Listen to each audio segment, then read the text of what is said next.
free call from Okay. an incarcerated individual at New York State Department of Corrections and Community Supervision. This call is subject to recording and monitoring. I had a question by this guy. He asked me a couple of. He said, if you would step out right now, if they were giving an opportunity to step out into society right now, what would you do?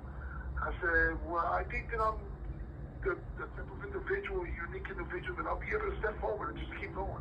Because I know about phones, I know about technology. I mean, I don't know the details, the heavy details, but it's easy for me to pick up. If you show me, I pick up on it real quick, and I think that I'll be able to blend right into society. Some people tell me, you're packed. You're kind of, you have to take some time out for yourself. You have to take some time out to talk to people because you've been away for so long. I've been away for now going on 32 years, man. I've been in prison. So that, yeah, let's on the mind, it takes a toll on your mind, on your emotions. yeah, bro, it's true. Reserved and put away for a long time, and I don't know. I really don't know, but I believe that I can use you put me in any corner, give me $2,000 in my pocket, I'll be able to go shop, buy me some clothes, go get a haircut, and by the end of the day, I'm back to normal. No, 100%. I didn't give you yeah. 100%. I didn't give you a proper introduction. Let's do the intro. This is live. We're at 5.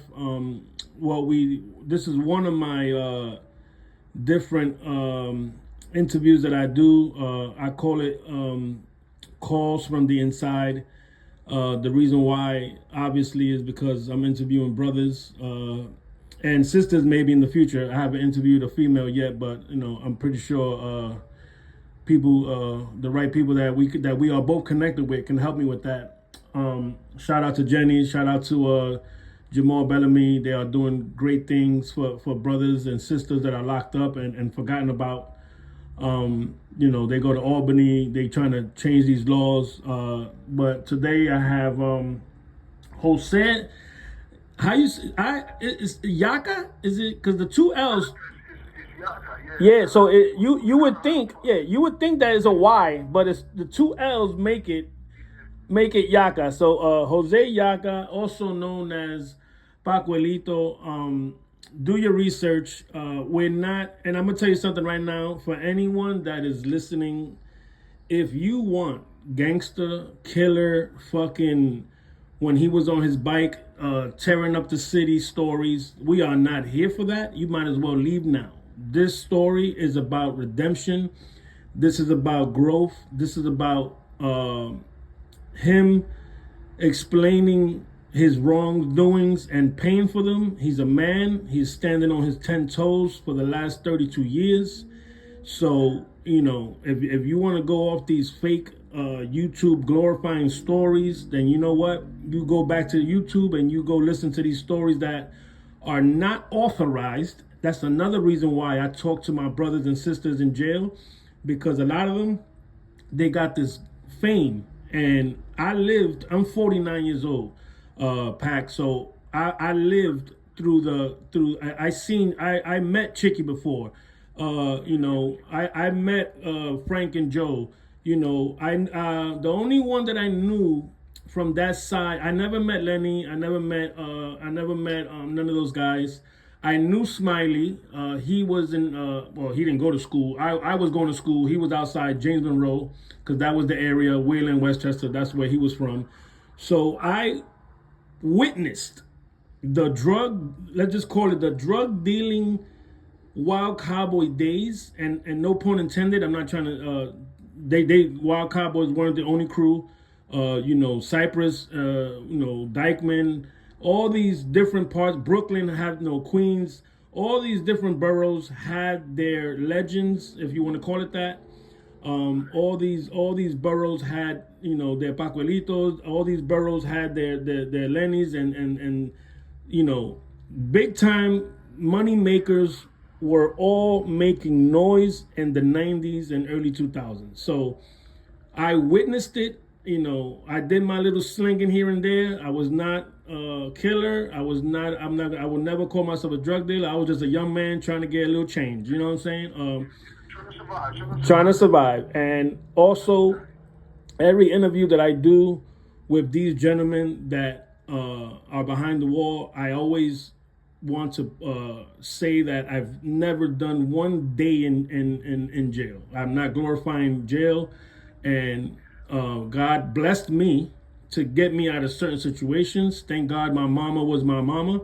Thank God for the OGs that told me go upstairs when something was about to happen. Thank God for my OGs that never put a gun in my hand. They gave me some nickels and dimes and said go make some money, but I was raised by a neighborhood that protected me.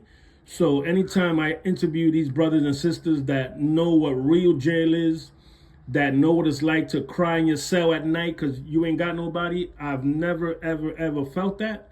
I always want to clarify that because, you're always going to have, the suckers talking about, hey, why you interviewing people? You ain't never been to jail. You know why? Thank God. That's why.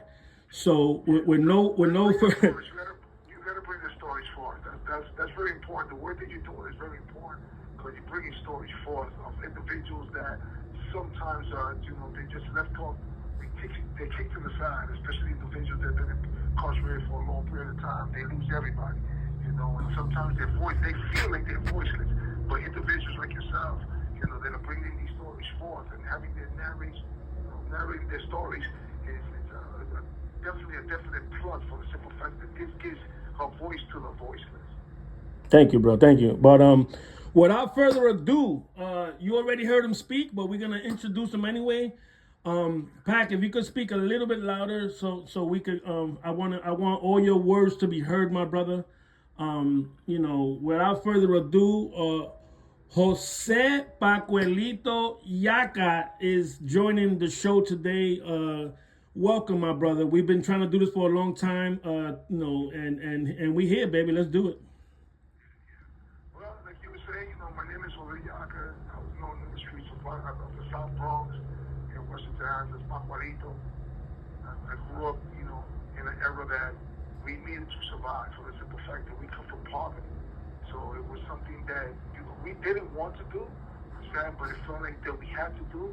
Was basically taking it to the streets, to be able to survive, to be able to live, like the way that we want to. We come from a place that people don't have much.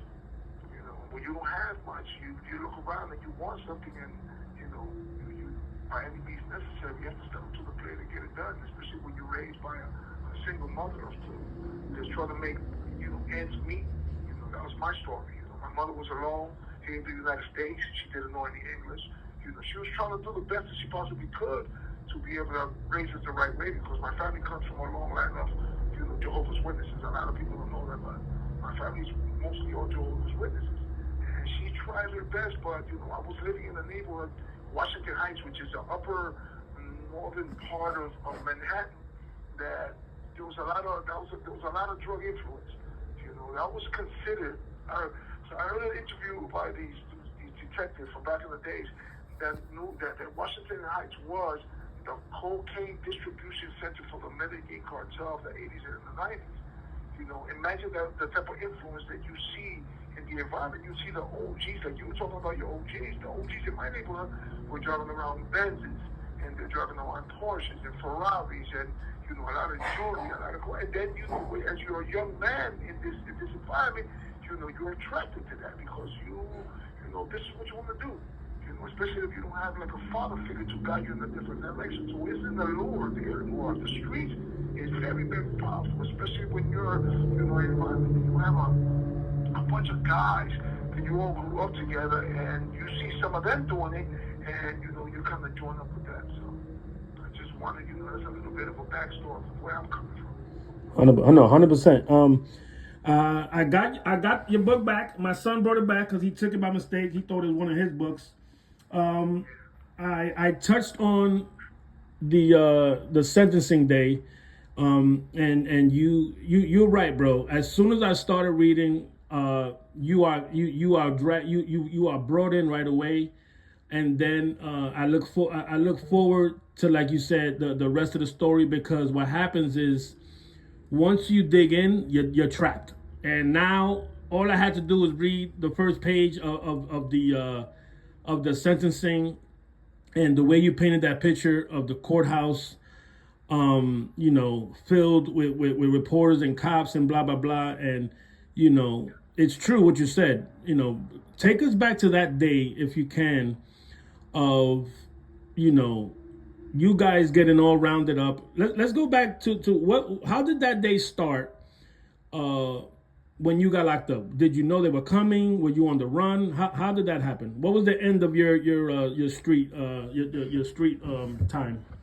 And after approximately, it was about from 8 to 10 years, that we hit the street, that we were out in the streets, running around, living life, the way we wanted to live it at that time. We were making a lot of money, and we were running around. Everybody had, apartments. Everybody had motorcycles. Everybody had cars. Everybody had money. We thought, that we had that little bit, and that we had the world by the balls. And we only if we would have known that we was just this small drop in this big puddle of water. But eventually, all came crashing down, and everybody was rounded up. I was already in the Dominican Republic because my father had gotten sick, and I had taken off to the Dominican Republic. And while I was out there, they raided all the apartments, and everybody got rounded up. And I decided that I didn't want to come. I spoke to my lawyer. He told me, I don't think that you want to come to the United States right now because things are kind of hot. So eventually, I stayed there for almost 2 years in the Dominican Republic because I knew that if I would have come here, I was going to be arrested. Eventually, the Dominican authority, the American authorities, contacted the Dominican authorities, and I was eventually arrested in the Dominican Republic, and I was brought back to the United States. And we went through a 9-month trial. We was on record. Everybody was on record side, and everybody was, there was a lot of separations from individuals that they didn't want us around.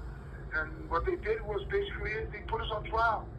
They put me and 8 other individuals on trial because we would not fall into their little game. We didn't want to fall into the little trap of, he said this and he said that and he did the other. That's what they wanted to do. They wanted to flip us all, and that didn't happen. So eventually 9 of us went to trial. We were on trial for approximately 7 to 9 months. And at the end of the trial, we were all convicted and sentenced. And the sentences range between 50 years or 48 years all the way to 158 years. And I was caught in the middle. I was sentenced to 160 and 2/3 to life. Damn. It was a difficult moment. It was overwhelming because it's like, who expects? You're going to do time. I heard that I already knew that the judge was a little bit like known as one of New York's toughest judges, but I didn't expect her. I kind of knew, but I didn't expect it was as difficult to hear. She's, she adds up all these numbers, and she says, well, we're giving you 116 years and 2/3 to life. That's a virtual life sentence. That means at the age of 23, 24, that's it. The rest of my life is going to be spent in an institution. And that was really tough. I looked at it, in hindsight, and you still don't really understand the magnitude of what just happened because, you're young. You think that life is long. But then, after we were sentenced, the weight of the sentence eventually fell on me. And little by little, as time has progressed, it's weighed on me more and more because now I see that this is not a game. This is not a joke. That's how come I've turned to this transformative mindset. We try to help individuals that may be in similar predicaments as myself, not to make the decisions that I made when I was younger. Because when you're young, you a lot of times you make really bad decisions, and that's what I'm trying to do now. I'm trying to guide young men and women because I know women get busy too, Yep. I want to guide them away from making those bad decisions because this shit is real. This is real life. And by the time 10 years go by, 10, 20 years go by, 30 years go by, and you're like, damn, I'm still sitting here. You see people coming, you see people going. And it's a tough decision, It's a tough decision to be able to wake up every morning and find something good, in your day, because that's the only thing you got left, That's the only thing you got left. Wait, you just said something that fucked me up. You got locked up at 24 years old? Yeah. So wait a minute. Okay, wait. So shout out to Brandon Breeze, by the way. He was on my show. We discussed, you guys and Brand so I always say Brandon. He gets mad at me. Brazen Breed, sorry. Brazen, no, yeah, he's great. He tries to get the right as much as he can to tell the story. You guys, and I'm just talking about the whole all the list of names. We're not gonna mention names because then The list is too long. yeah. So we're gonna leave somebody out. They're gonna get mad. So we're not. Let's just call it the orange top crew. You guys were 23, 24, 25, bro. That is unbelievable. That these stories that we read from the good sources that try to do it the right way, like Brazen. Bro, you guys were causing this much havoc at freaking what? So what time? So what age did you start? 15? Yeah, that's I think 1980. I would say 1985, 1986. That's when we kind of, that's when crack hit the streets really, really hard. And everybody gravitated toward it because one day you don't have nothing, and the next day you got nice sneakers, and you got a nice bomber, and you got a couple of chains on your neck. We seen that. We watching this. It was like, damn, that's what I want to do. I used to work in the flower shop, bro. I used to clean buildings. I used to wash cars. I used to shovel snow. And I worked in the flower shop for a couple of years when I was young. Because there was a friend of our family that owned a flower shop on Broadway, 158 and Broadway. It was called Olympia Florist. He was a Greek. His name was Gus. And I worked there for a little while. But I'm like, You want the fast. We all get caught up. You want it now. You want it now. You see, no, not only want it now. I see my friends, they're driving cars. I'm making, $75 a week. They spend me $75 every time they go to McDonald's, $75, $80. So I was like, you get attracted to that shit. It takes a strong, and you know what? God bless those individuals that stood on the right path and continue to make the bullshit money, because you know what? Now they got families, now they're free, and everyone that did it. Those are the smart guys. Yes, that we made fun of because yeah, we made fun of them because they had cheap shit. But because it was squares, it was yeah. That was the mindset, we had the mentality that this is the way real men do it. You understand? But we've been sitting around in these institutions for aggravated 868 years in total. Like, goddamn, bro. And they always say, and the real OGs always say, that life is gonna lead to death or jail, and in the Bronx Tale, in the movie, he said it. The working man is the real tough guy because, we got to get up early in the morning. We got to fucking punch a clock. We got to eat. You gotta live life. Yeah. So. Get up in the morning. You have to figure it out how it is that you're gonna make this money for yourself and for your family. Yep. But back then it was like you said, it was way different back then, bro, because we don't got no cameras, you don't got no internet, everything it's pretty much do what the fuck you want to do. Like police response time was, and not only that, there's another story that Brazen tells about the corruption of the NYPD and Washington Heights, because you motherfuckers was paying them. And they was stealing y'all drugs, and they was doing so. They were with the bullshit.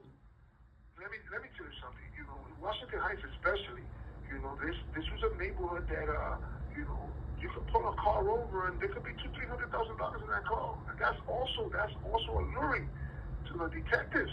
That boys like that, man. I'm working over here. I'm a cop, and I'm working, a 9 to 5 plus an extra shift. And, I just found these guys, these was only able to speak English. And they got $200,000-$300,000 in the trunk of a car. And that's alluring. Mm-hmm. And individuals, there was an incident uptown that something, I heard about it in one of these interviews, that the guy, they found a dead body in a car. And in the car, there was a couple of $100,000. And the detectives wanted to, they were going to keep it. They divided it up, they divided it up evenly amongst each other. And, one of the detectives was like a little bit, like he thought it was a test. That's what he thought. He wanted to see if they were testing him to see if he was honest. And he turned in the money. And then they blew it up. And it was in the newspapers and everything. But that's also a little because you see, you got a job that you make $60,000, $70,000 a year, and all of a sudden you found $300,000 that nobody knows about. Understand? That's tempting to a lot of individuals. Right, 100%. I worked with a retired cop in Home Depot about 10 years ago, and he was retired, so he was just he was good with his hands and shit. So he was a worker in Home Depot, and me and him used to just talk shit about whatever. And he said that he was a cop in Lower East Side in Manhattan. Y el tipo me dijo, bro, I used to steal so much. Me and my crew, we used to steal so much. And he got away with it. He said, my daughter's Sweet 16 was paid for by drug money. He said, my daughter's wedding was paid for by drug money. And in the party, all the adults are fucking sniffing coke that was stolen also from drug dealers. So it was hilarious to me. That's outside that society doesn't really see. Or when they see it, it's when because they get arrested. But for a long time, there's been going on. There's stuff going on. These are things that it's good to bring to life for the simple fact that for a long time everybody had this perception of that the cops are always good guys. They're always good guys. They're always good guys. They're human beings just like everybody else. And we are tempted. Sometimes the devil tempts us to do things that they're not. They're not right. But